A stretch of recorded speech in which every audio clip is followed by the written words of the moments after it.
Just discovered a mistake I made. I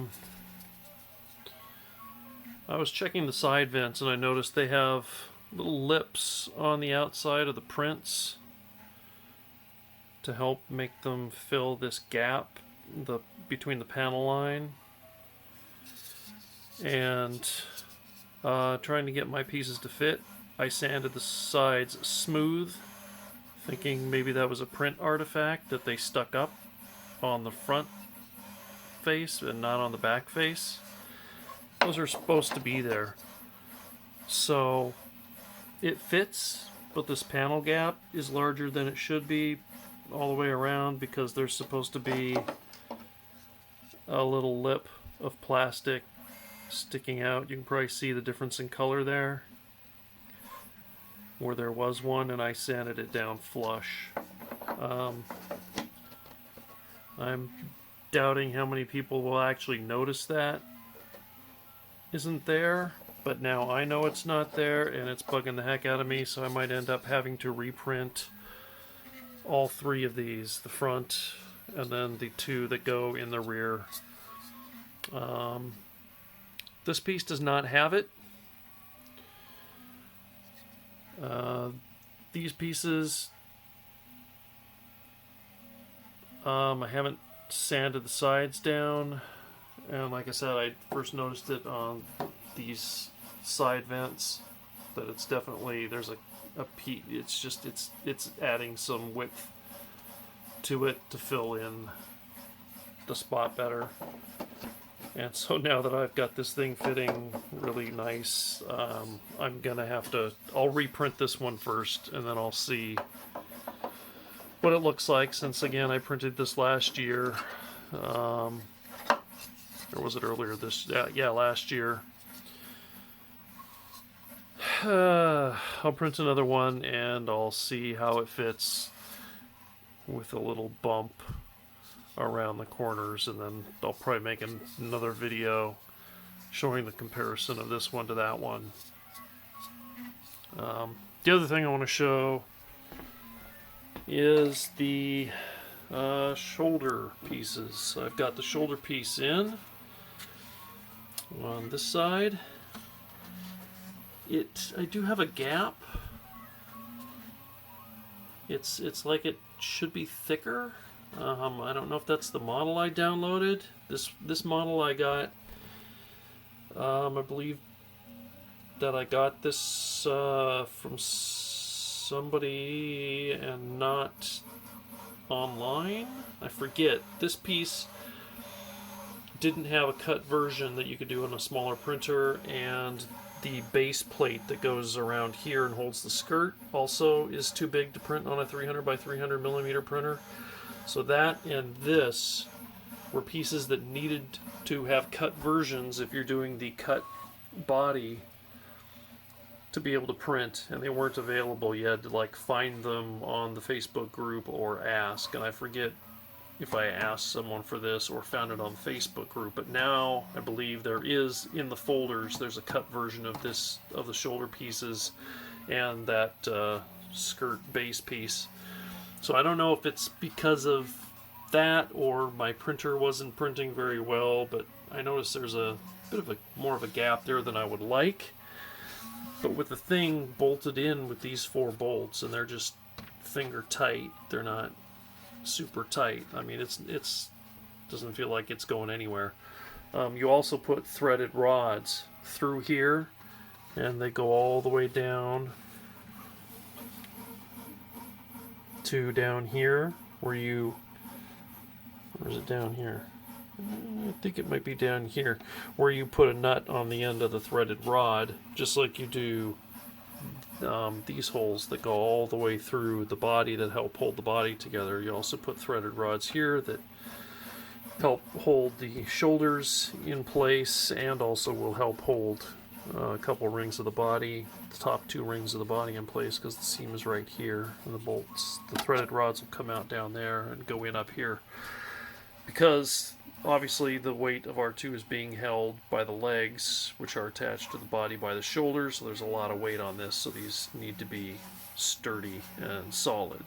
So they are, but I just seem to have a bit more of a gap than I like, but I don't really want to print these pieces again. I think it's fine. I was just a little bit surprised that they didn't fit tighter than that. It could also be my body panels are not quite right too. So, or it could be that they're just meant to be a slightly loose fit. I don't know. But you can see I've got the hub in. One thing to note here is that you can only see this outer piece of the hub. And what I mean by that, we'll look at this one that I haven't installed yet that goes on the other side. You can see that's a two-piece hub. But when it's on the droid, you can only see the outer, thicker piece of that hub. You can't see the inner one or even the join. So you don't necessarily have to get that join glued together and perfect. In fact, I don't even have that join glued. There's some threads with photos on holding these together, also because I'm in the US and it's easier to get standard size bolts rather than metric or imperial, whatever you want to call it. It's a slightly different implementation than I believe is in the instructions, but basically that thin disc of the hub, in between that and the thick disc of the hub, there are nuts, and that's what these silver bolts are screwed into. Those silver bolts hold the legs. So if you go over here, the legs are held in place by the 4 silver bolts. The 4 black bolts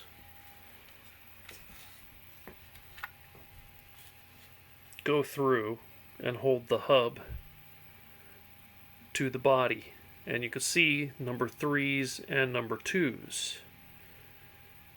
So you can rotate this hub so that the 4 bolts are going through the holes labeled 3. And that means that it's in 3-leg mode with his legs. You can see by this notch with the legs going behind him. Well, okay, if I did this right. The other one, the leg's going behind him. This one, the leg is going in front of him because I need to rotate the bolts there. I've got that hub mounted through the 3s, but I've got it in the wrong orientation because I think when I did these, it was before I had the body, anything really done on the body. So that's why it's pointing the wrong way. But yeah, so you've got captured nuts in between these 2 pieces, and then you've got these big black ones that go all the way through both and get bolted. So the black ones hold the hub and the shoulder in place in the body. The silver ones go through the legs and then into the hub, and that's how it's held together. I'm not sure what to do with the hubs. I know some people put like a chrome or metal tape around them to make them really stand out as bright metallic.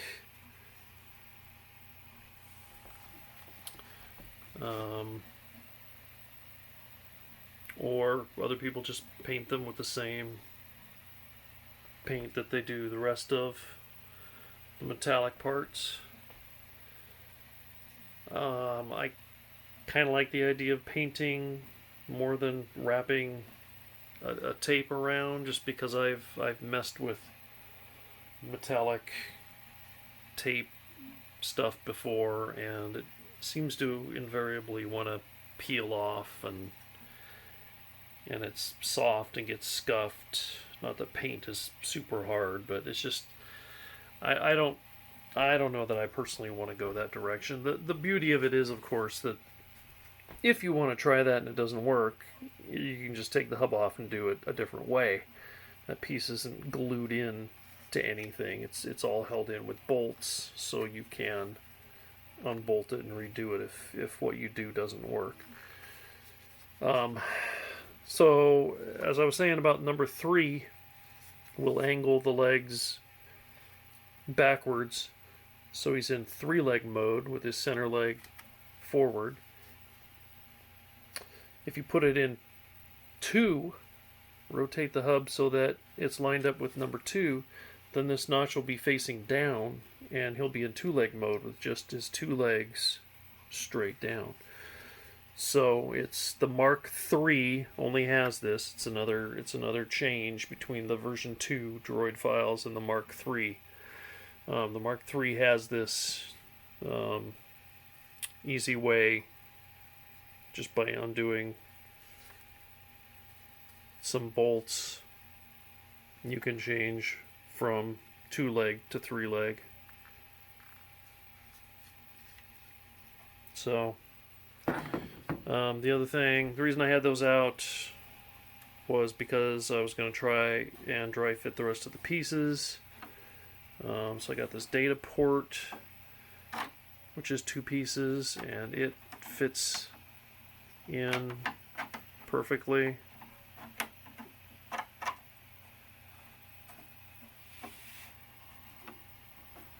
So that works great. And then I got my arms that I'm still working on.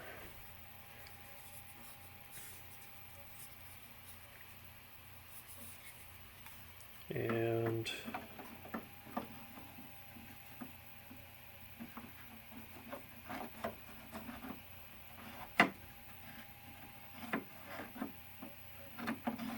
so it's hard to manually get a feel for how they're going to go without putting the bearings in the arm and the pin that goes through it that it rotates on. Just trying to, use a single finger to rotate it, pull it out. But it seems good. It seems good to me. It seems like a good fit, a good amount of space.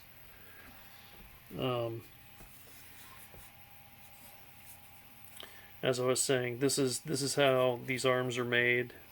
This gear is part of the arms, and then there's indentations for bearings. So a bearing goes in top, a bearing goes in bottom, and then you can see there's a hole there. So that goes in there.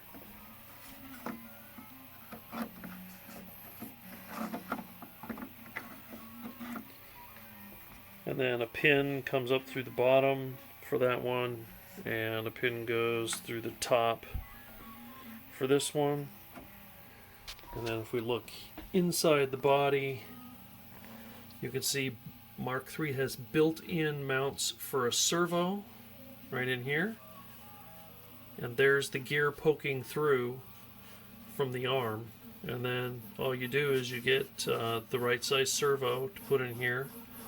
And then there's a 3D printed gear made to screw onto the end of the servo that matches up with this gear here. So servo with the gear on it that meshes with that, and that's all it takes. There's no metal armatures needed to move these utility arms in and out. It's just simple servo rotating one direction opens them, and the other way obviously closes them. So a nice, real compact solution there. You might not be able to see it just because of all the dust from the priming and everything, but there are actually starter holes there for the 2 screws that will go through the servo and hold it in place. So just a really nice touch to the Mark III that makes it really compact for the opening mechanism for those arms.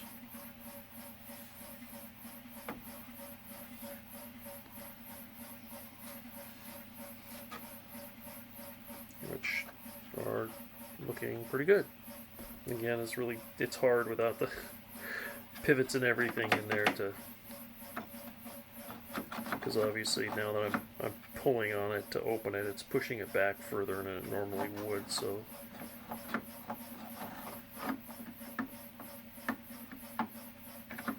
that would actually be a little bit more forward, I think. More like that.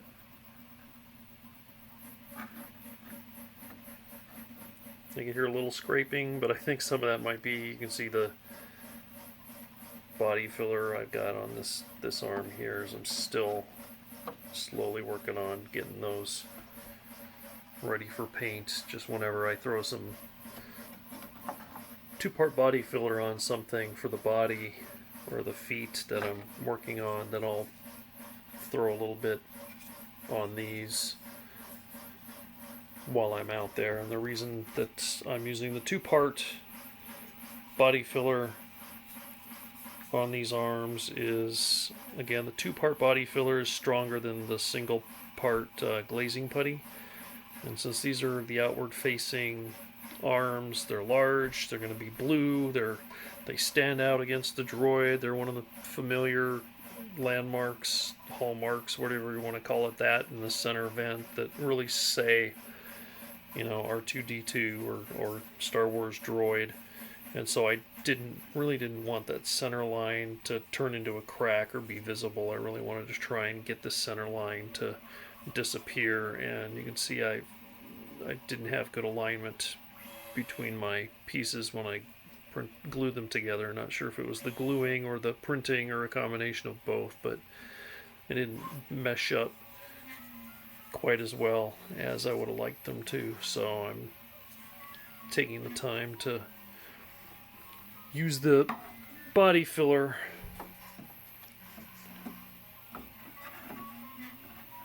to try and get them as nice as I can. This one's it's a little further along. This top part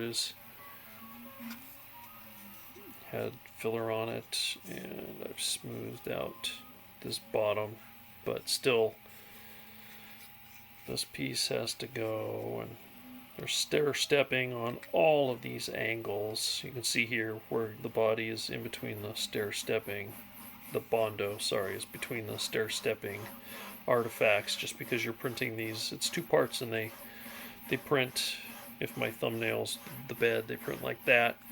So the printers has to ramp up, and this is a slight downward angle, so any angles you get, you obviously get the stair-stepping, and so all that needs to be filled to get everything as flat as possible.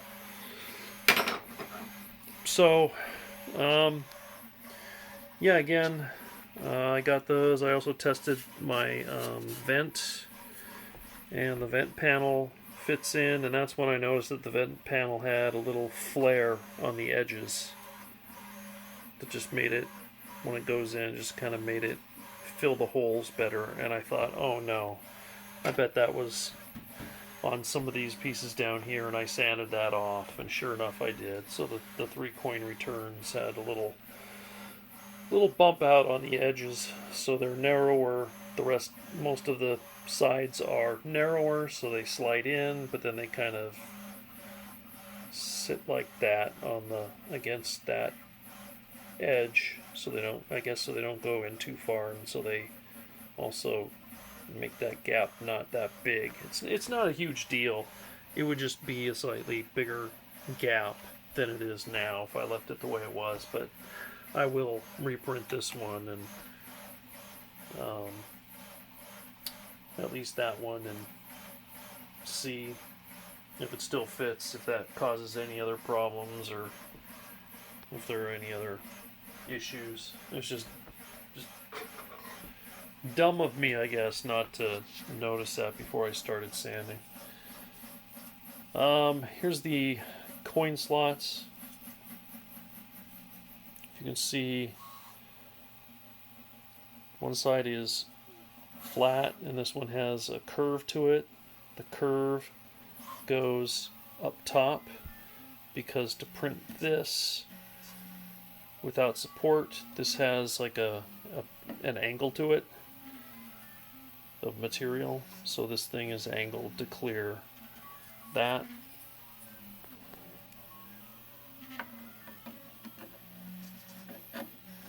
And you can see the middle slot there has a rectangular hole, so one of those 4mm square nuts goes in there. And then that goes in behind. And then there's a single bolt that then holds that in place. This one fits. It's a little bit... When I first put it in, it was tight. And now it's not so much anymore, so I think I've just got enough primer around the opening that it made it fairly tight when I first, a few minutes ago, test fitted it. And now that I've had it in and out a few times, it's loosened up. You can see a bit of primer there where it's rubbing. So I think once I sand that a bit, the fine sanding before painting it, and then paint it, it should be fine. They pretty much, you only see, I mean, that much from my finger to the base there is covered by the thickness of the panels, so you only see about that much stick out. So if any paint scrapes off, which I don't think it will, it would just be a very small amount. And then right there in the middle, you can see there's the hole where the bolt goes through and screws into the square nut that sits in there. So these look pretty good. Plus these haven't been sanded or finished, obviously, so if I sand these down a bit as I'm smoothing them out, then they'll be a little bit smaller, although then of course I'll have to put probably some putty on them to get them smooth, which will add height, but not much. So yeah, I think just a little sanding on these openings will get that, so that's fine. So yeah, at this point, all the grebels seem to be okay, except the ones I screwed up, the coin returns, that I'll probably reprint at least the first one and see what a difference it makes, and if it still fits without sanding those edges down that I didn't realize weren't supposed to be sanded. And then the shoulders, I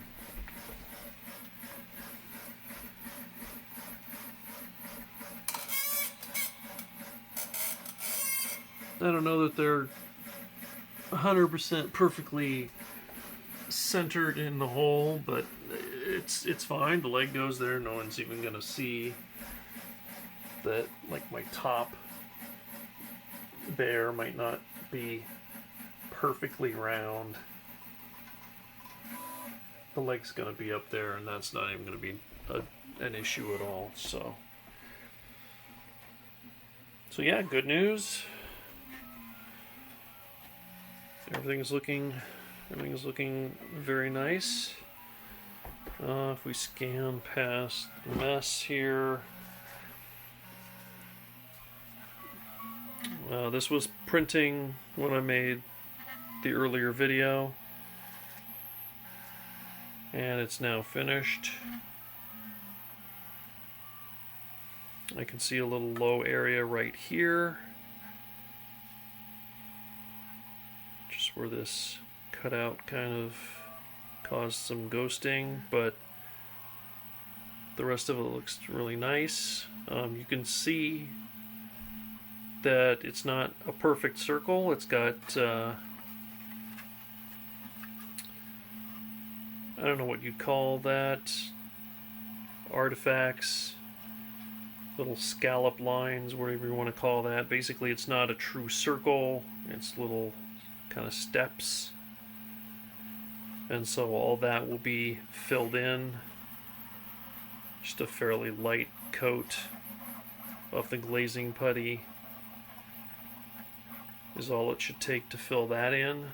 When I printed my first dome, I did a lot of sanding first before I got to any of the putty. And this one, I'll be just like most of the pieces I've done, I'll put putty, the glazing putty on first, sand that, and then prime. So that should take care of those lines. And I've now got the second panel up and going. And I don't know if you can see that. There's 14 and a half hours left on that one. So that printer's gonna be busy for the next several days. Not sure what else to say today. 2 videos in one day, but yeah, that's pretty much all the parts that need to fit through the openings pretty much do. As far as can I paint the body white before I reprint these coin return things, that's something I hadn't thought of, because it's going to take several days to print the dome, and I'd rather just keep going on the dome. So if I get to the point where I can paint this in the next few days, although it is supposed to get into the upper 90s or mid 90s at least, so I'm not sure if that's too hot to paint, so I might not be able to get it painted this week. But I do need to sand the entire thing, and I need to clean the heck out of it. I've got a lot of loose powdery paint, and inside a lot of little dots that are pieces of paper towel. Use paper towel to clean some of the primer dust off the inside, and now I've got little bits of paper towel in there, so I'll be using rags, damp rags, to clean everything after I do sanding. And then yeah, it's gonna be a ton of sanding coming up to get that ready for paint. And then, like I said, there's I still haven't decided if I want to put a little bit of filler material here and in a couple seams in the back that I could get to look a little bit better. But definitely making progress, definitely starting to look good. Just the nervousness of painting this thing.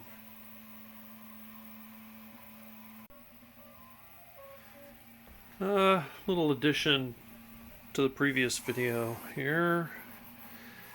I went ahead and put what they call the top ring on, because it's the top ring goes on top of the body, not to be confused with the upper and lower rings that go on the dome that go above this.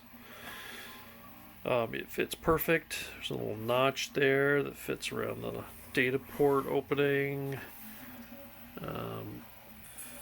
Fits really nice all the way around, no big gaps, maybe a bit of a gap here, size of a fingernail or so. The next issue is I haven't put any of the threaded rods through the body yet, but now that I'm getting ready to paint, I'm thinking now is probably the time. The issue is they're bolted from the bottom of the top, and you're supposed to tighten them. How am I going to tighten that? This is the bolt. Again, I didn't use a metric threaded rod. US equivalent, whatever they call our more frequently used measurement. Is it 3/16 that we use, the threaded rod? I'd have to double check. Anyway, I got the threaded rod. I have some bolts, and these bolts, they're fairly thin.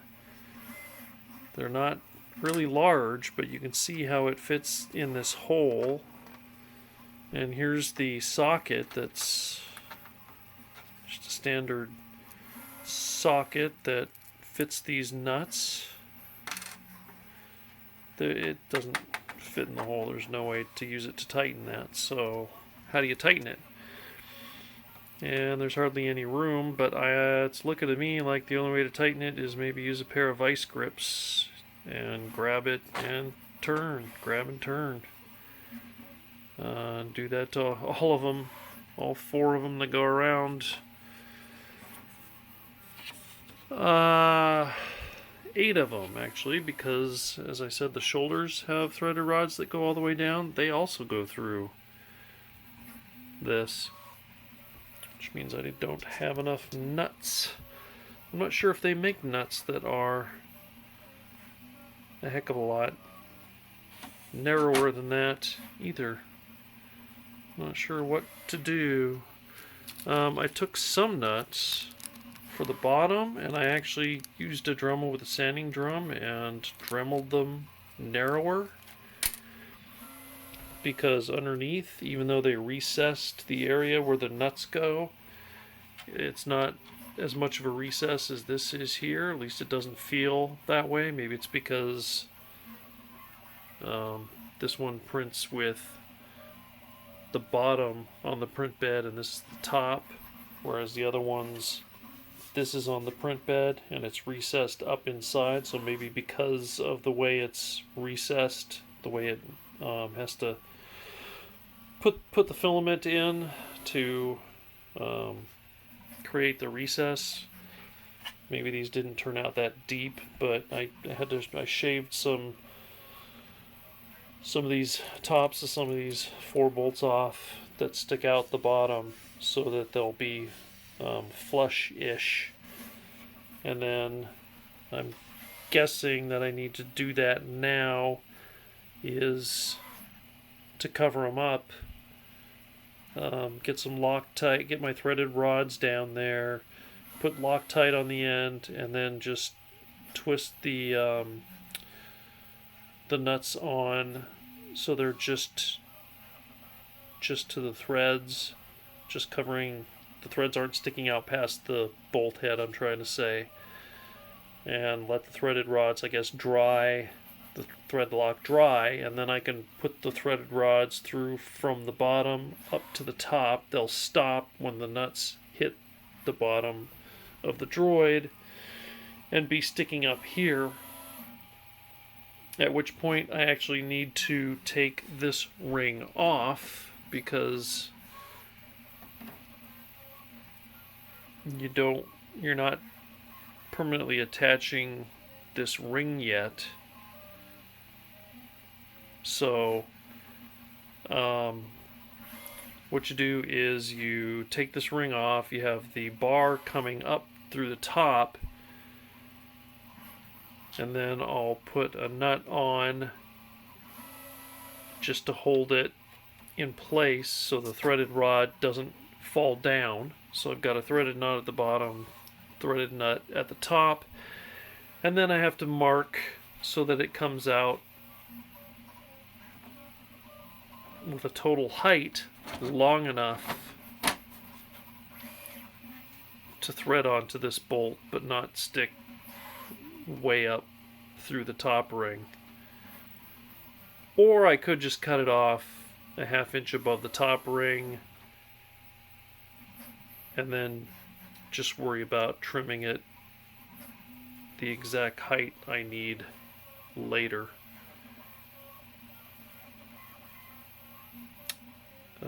Yeah, not quite sure on that, and that's something I need to do before I paint, so that's going to be coming up quick. I need to figure out what to do if I want to try and get those bolts on the bottom covered with putty and painted over white, or just leave them where they're recessed and painted white, but they're not like covered up, making the bottom smooth.